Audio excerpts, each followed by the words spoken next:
আমি যা জানি আমি সেটাই লিখেছি। অন্যের খাতা দেখে লিখলে তো ইন্সপেক্টর স্যার ও আপনার সাথে প্রতারণা করা হতো। সেটা নিশ্চয়ই শুদ্ধ বানান লেখার চেয়ে সম্মানের হতো না। অসাধুতা আর প্রতারণার দ্বারা জীবনে বেশি দূর এগোনো যায় না। তাই ছোটবেলা থেকেই শিশুদের মধ্যে সৎ ও সত্য বলবার অভ্যেস তৈরি করতে হবে। তার জীবনে সৎ যারা, তারাই সুখী ও শান্তিপূর্ণ জীবনযাপন করতে পারে। ভগবদ্গীতায় বলেছে, সৎ থাকাই হচ্ছে সর্বশ্রেষ্ঠ গুণ। সৎ হলেই কি সব কিছু করা যায়? অবশ্যই। ভগবান শ্রীকৃষ্ণ বলেছেন, মানুষের 9টি বিশেষ গুণের মধ্যে সততা হলো সর্বশ্রেষ্ঠ। কিন্তু বাপু, শ্রীকৃষ্ণ তো মহাভারতের যুদ্ধ বন্ধ করতে পারলো না। আধিপত্যের যেখানে জোর বেশি, সেখানে উগ্রতা বা হিংস্রতা থাকবেই। Where there is possessiveness there is violence. একটি সাপের সংস্পর্শেও থাকা যায় যতক্ষণ না সে কামড়ায়। বাপু, আমি তোমার কথা কিচ্ছুই বুঝলাম না। শোনো তাহলে। 1893 আমি ব্যারিস্টারি পাশ করে দক্ষিণ আফ্রিকায় কাজ করছি। একদিন ডারবান থেকে প্রিটোরিয়া যাওয়ার জন্যে ট্রেনে উঠলাম। প্রথম শ্রেণীর কামরাতেই আমার টিকিট ছিল।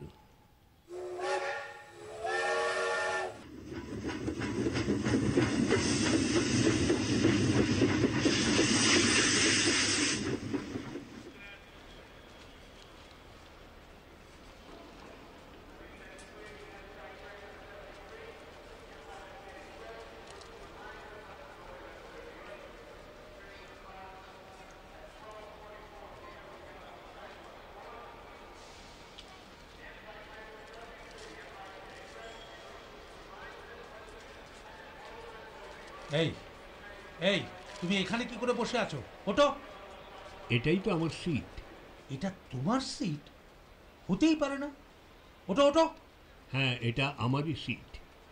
জানো, এটা ফার্স্ট ক্লাস কম্পার্টমেন্ট। গায়ের রং দেখেছো নিজের? টিকিটে কি গায়ের রং লেখা থাকে নাকি? এই যে দেখুন আমার ফার্স্ট ক্লাস কম্পার্টমেন্টের টিকিট। তুমি তো ভীষণ বেয়াদব। দাঁড়াও, টিটিকে ডেকে তোমাকে এক্ষুনি এই কম্পার্টমেন্ট থেকে বের করছি। এই যে, হ্যালো মিস্টার, একটু এদিকে আসুন তো। হ্যাঁ বলুন স্যার। এই যে, এই দেখুন, এই কালো চামড়ার কি সাহস! আমাদের সঙ্গে ফার্স্ট ক্লাসে ভ্রমণ করতে চায়। ওকে এক্ষুনি এই কম্পার্টমেন্ট থেকে বের করে দিন তো। এই যে, হ্যাঁ আপনি এই সিটটা ছাড়ুন, এটা এনার সিট। না, এটা আমার সিট। এই দেখুন টিকিট, সিট নাম্বার দেওয়া আছে। আমি এই ট্রেনের টিটি। আমি যখন বলছি এই সিটটা এনার, তো এই সিটটা এনারই। এটা কি করে সম্ভব? এই সিটটার প্রকৃত মূল্য দিয়ে এর টিকিট কেটেছি। আপনি যা খুশি বললেই হবে। দেখুন দেখুন কিভাবে তর্ক করছে সে। আপনাকে এই ট্রেনে ভ্রমণ করতে দেওয়া যাবে না। উঠুন। এ আপনি করতে পারেন না। আমি কি করতে পারি আর না পারি আমি জানি। এখন উঠুন, উঠুন এখান থেকে, উঠুন। এ কি? এ আপনি কি করছেন? এ আপনি করতে পারেন না। এ আপনি করতে পারেন না। আপনি ঠিক করছেন না। আপনি করতে পারেন না। এটা আপনি ঠিক করছেন না। এটা ঠিক করছেন না। আপনি ঠিক করছেন না।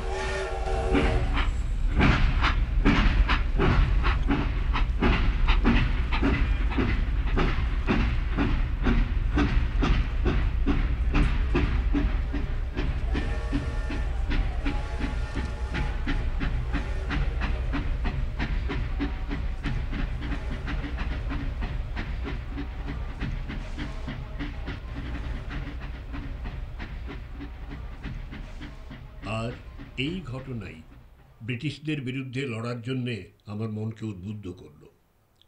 মানসিক প্রস্তুতি নেওয়া শুরু করলাম এই বর্ণবৈষম্য ও অবিচারের বিরুদ্ধে লড়ার। আচ্ছা বাপু, তুমি তো এত বড় একজন ব্যারিস্টার ছিলে, এত বড় একজন নেতা, তাহলে সব সময় এক টুকরো কাপড় পরে রাখো কেন? আরে, এই প্রশ্নটা আমাকে তোমার মতো আরেকজন শিশুও করেছিল। চলো ওইদিকে তোমাকে একটা জিনিস দেখাই।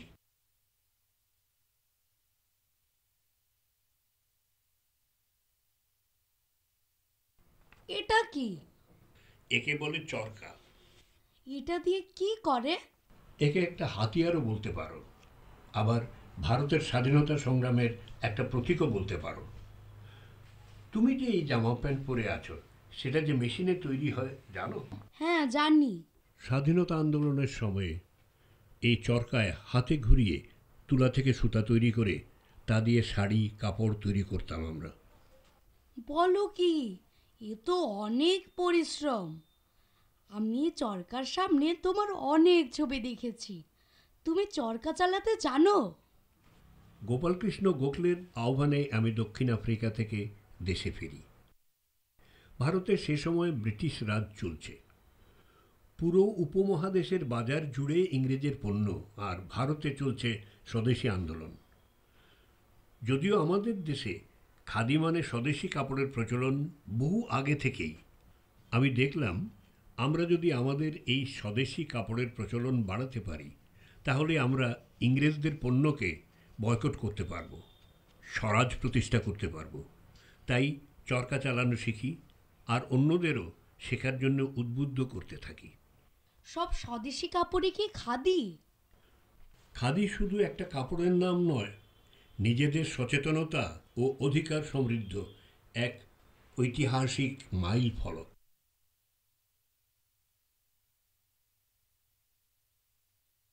কে? হ্যাঁ বলো। হ্যাঁ বলো।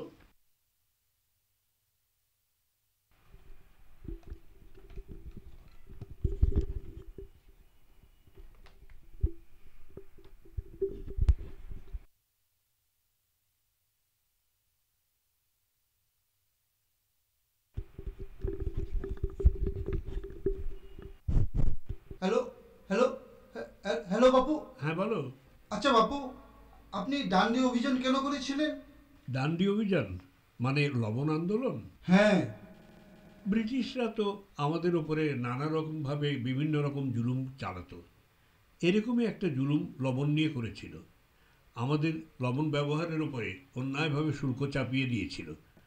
ব্রিটিশ সরকারের এই অন্যায় জুলুমের প্রতিবাদে 1930-এর 12ই মার্চ 78 জন সত্যাগ্রহীকে নিয়ে গুজরাটের সবরমতী আশ্রম থেকে আরব সাগরের তীরে অবস্থিত ডান্ডিতে আমরা পদযাত্রা শুরু করি। প্রায় 24 দিন লেগেছিল সেখানে পৌঁছতে। প্রচুর মানুষ আমাদের সঙ্গে সেই পদযাত্রায় যোগ দিয়েছিলেন, আমাদের উৎসাহিত করেছিলেন। ভারতের সংবাদপত্রগুলিও ছবিসহ এই পদযাত্রার বিবরণ প্রকাশ করল। আমরা 5ই এপ্রিল ডান্ডিতে পৌঁছই।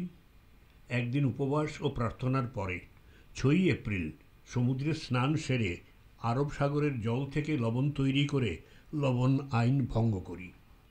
জনগণ অধীর আগ্রহে আসন্ন সংগ্রামের জন্যে প্রস্তুত হতে থাকলেন। সেটা কি ভারত ছাড়ো আন্দোলন? না, যেখানে প্রাকৃতিক পরিবেশে লবণ প্রস্তুত সম্ভব, সেখানেও জোর করে বিদেশি পণ্য কিনতে বাধ্য হব কেন? কেন বাড়তি শুল্ক দেব? তাই সেখানে বিদেশি দ্রব্য বর্জন, করদান বন্ধ আন্দোলন, বিদেশি পণ্যের দোকানগুলির সামনে পিকেটিং, ধর্মঘট, গণবিক্ষোভ প্রদর্শন, এগুলো চলতেই থাকলো। আর ভারত ছাড়ো আন্দোলন? সেটা তো 1942-এ। ডান্ডি আন্দোলনের 12 বছর পর? হ্যাঁ, 12 বছর পরে। তখন দ্বিতীয় বিশ্বযুদ্ধ চলছে। আমি ব্রিটিশ শাসনের অবিলম্বে অবসান চাইছিলাম। ভারতের স্বাধীনতা চাইছিলাম কেবল ভারতের স্বার্থে নয়, চাইছিলাম বিশ্বের নিরাপত্তার জন্যে। নাৎসিবাদ, ফ্যাসিবাদ ও সাম্রাজ্যবাদ এবং এক জাতির উপর অন্য জাতির আক্রমণের অবসানের জন্যে। সেটা কিভাবে? করেঙ্গে ইয়া মরেঙ্গে, এই দৃঢ় বিশ্বাস নিয়ে এগিয়ে যাওয়ার মধ্যে দিয়ে। করেঙ্গে ইয়া মরেঙ্গে, করেঙ্গে ইয়া মরেঙ্গে, করেঙ্গে ইয়া মরেঙ্গে, করেঙ্গে ইয়া মরেঙ্গে।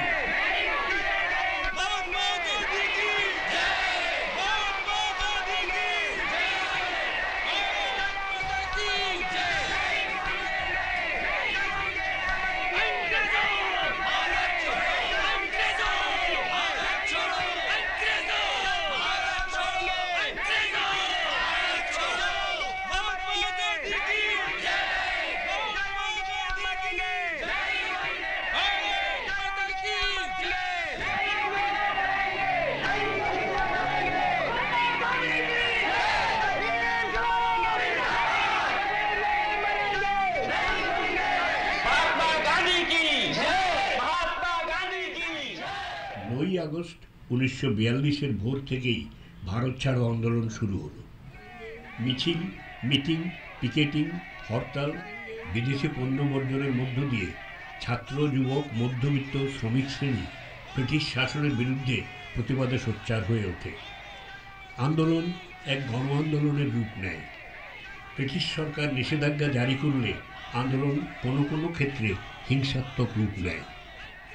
যথারীতি ব্রিটিশ সরকার আমাকে গ্রেফতার করে।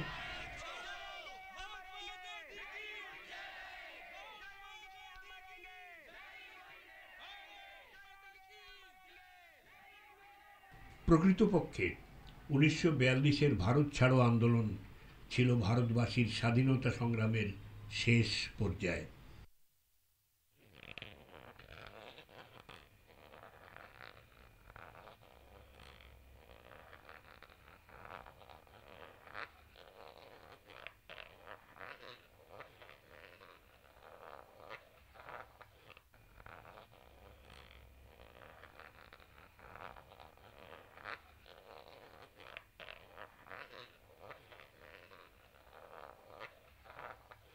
বাপু, তুমি কিন্তু বললে না আরেকজনও কি বলেছিল। বৈষ্ণব জন তো তেনে কহিয়ে যে পীড় পরাই জানে রে।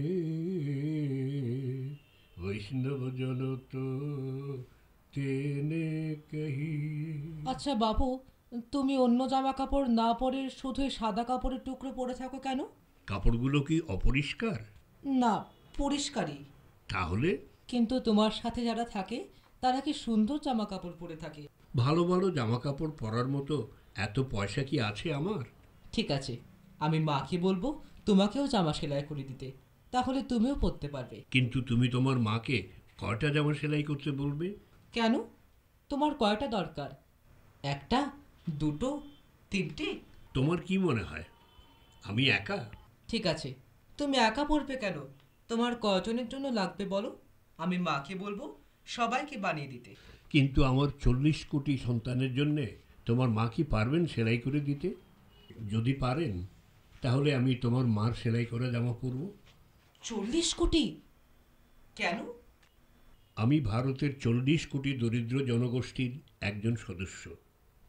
তাহলে তাদের থেকে আলাদা পোশাক পরি কিভাবে? আর যদি পরি, তারা কি আমাকে তাদেরই একজন ভাববে? হ্যাঁ, সে তো ঠিকই। তাই আমি এই সিদ্ধান্ত নিয়েছি। वैष्णवजन तो तेने कहिए जे पीर पराई जाने रे। वैष्णवजन तो तेने कहिए जे पीर पराई जाने रे। पर दुखे उपकार करे तो ये मन अभिमान ना आने रे।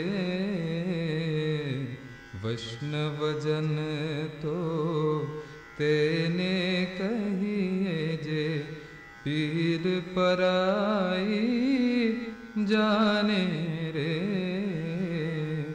सकल लोक मान सहुनी वंदे निंदा न करे के रे।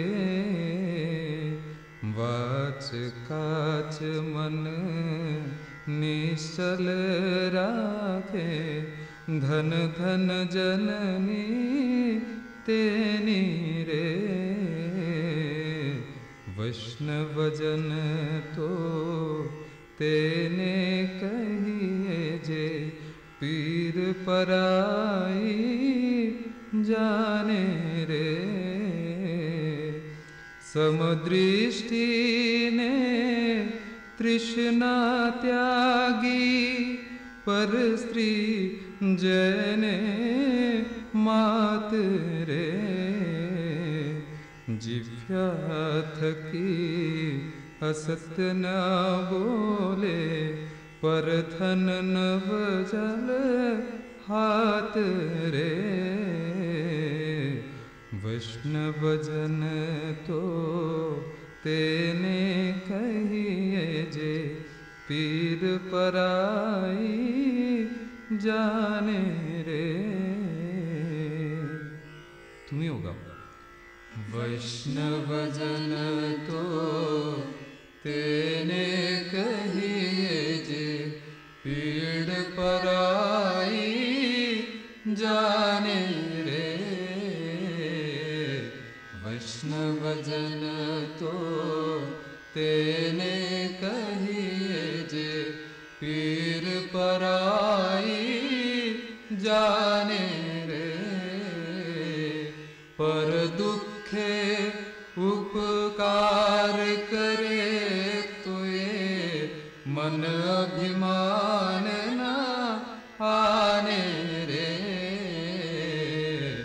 वैष्णव जन तो तेने कहिए जे पीड़ पराई जाने रे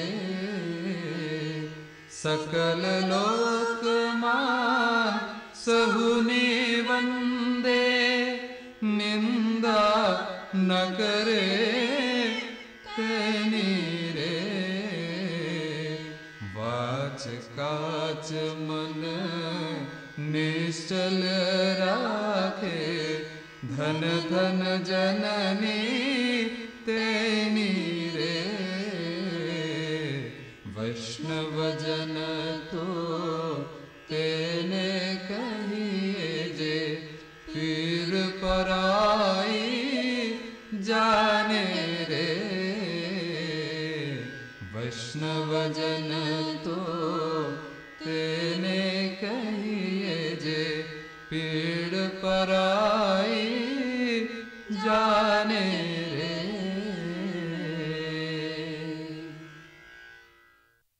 শোনো, আসল বিষয় হলো স্বচ্ছতা। সেটা পোশাকেই বলো আর তোমার ভাবনা চিন্তাতেই বলো। যেমন যেমন তাহলে আমার জীবনের আরেকটা ঘটনা বলতে হয়।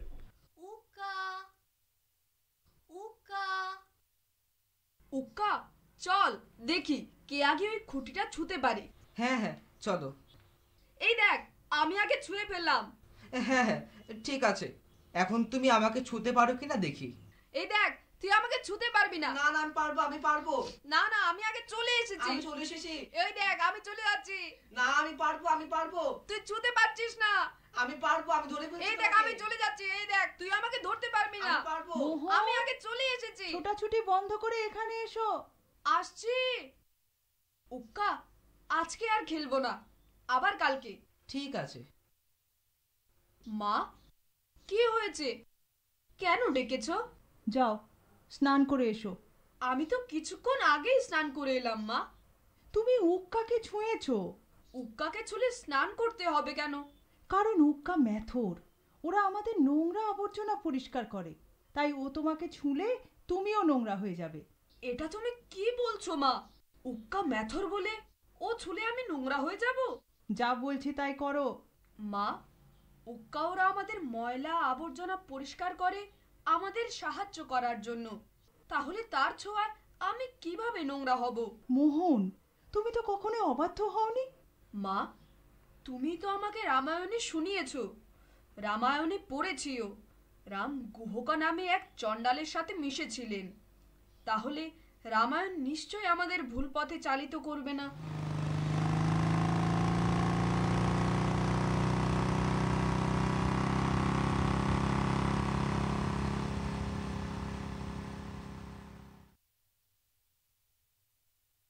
মার কাছে আর কোনো যুক্তি ছিল না।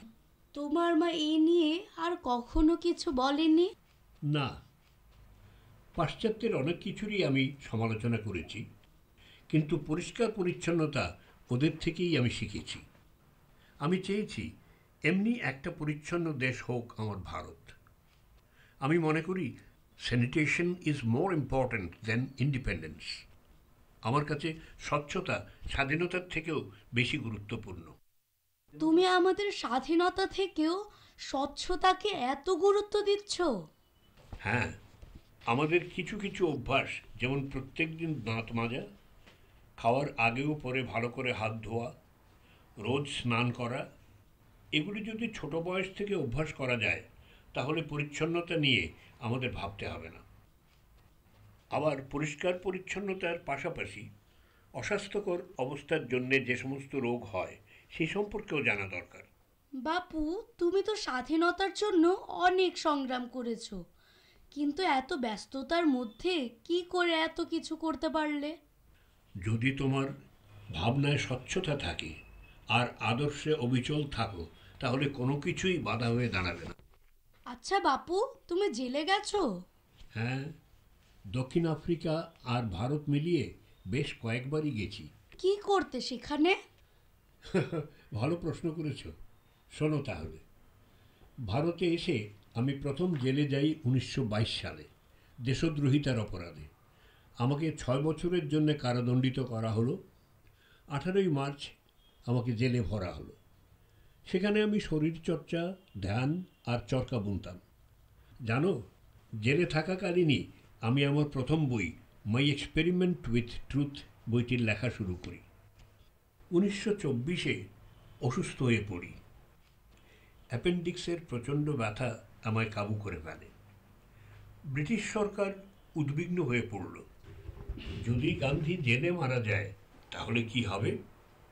জরুরি অপারেশন হলো। আমি খুব ধীরে সুস্থ হতে লাগলাম।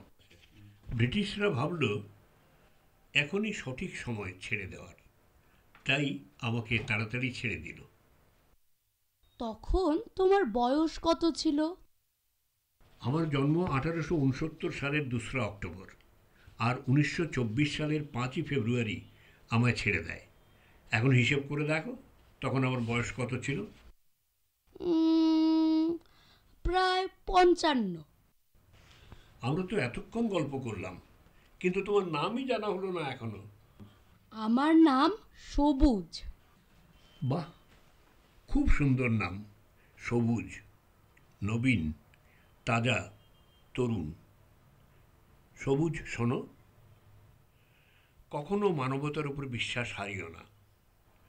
মানবতা হলো মহাসমুদ্র, তাতে কয়েক ফোঁটা ময়লা যদি পড়ে তাহলেও সমুদ্র ময়লা হয় না। আর অহিংসা?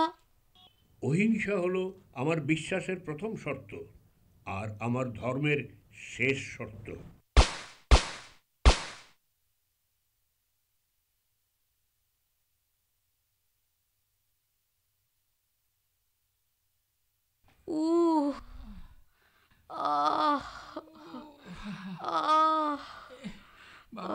বাবা, ও বাবা, বাবা তুমি কোথায়?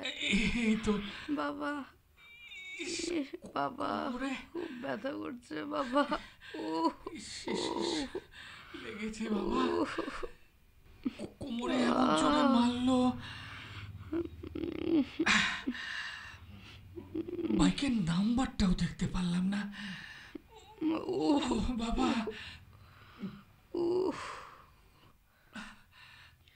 বাবা, বাবা, বাবা ধর ধর ধর ধর, আস্তে আস্তে ওঠ, ওঠ। এই তো, এই যে এই যে লাঠিটা, এই লাঠিটা ধর। ওঠ ওঠ।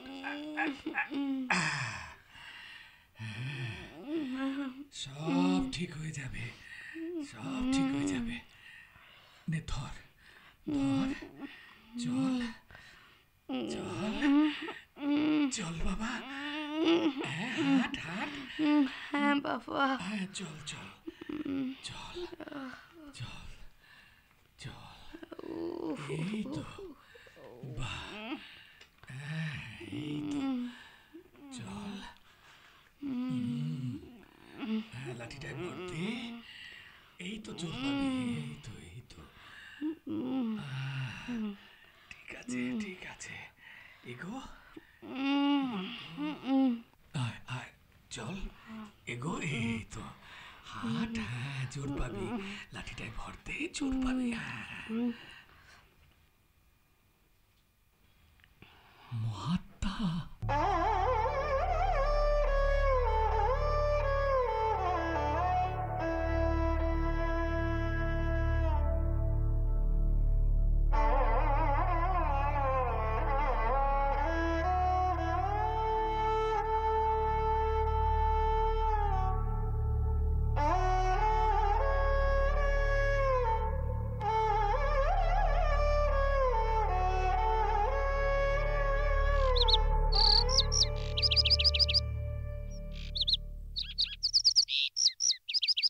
তখন কে বলে গো সেই প্রভাতে নেই আমি, সকল খেলায় করবে খেলায় আমি, আহা কে বলে গো সেই প্রভাতে নেই আমি, নতুন নামে ডাকবে মোরে, বাঁধবে নতুন বাহু ডোরে, আসবো যাব চিরদিনের সেই আমি, তখন আমায় নাইবা মনে রাখলে, তারার পানে চেয়ে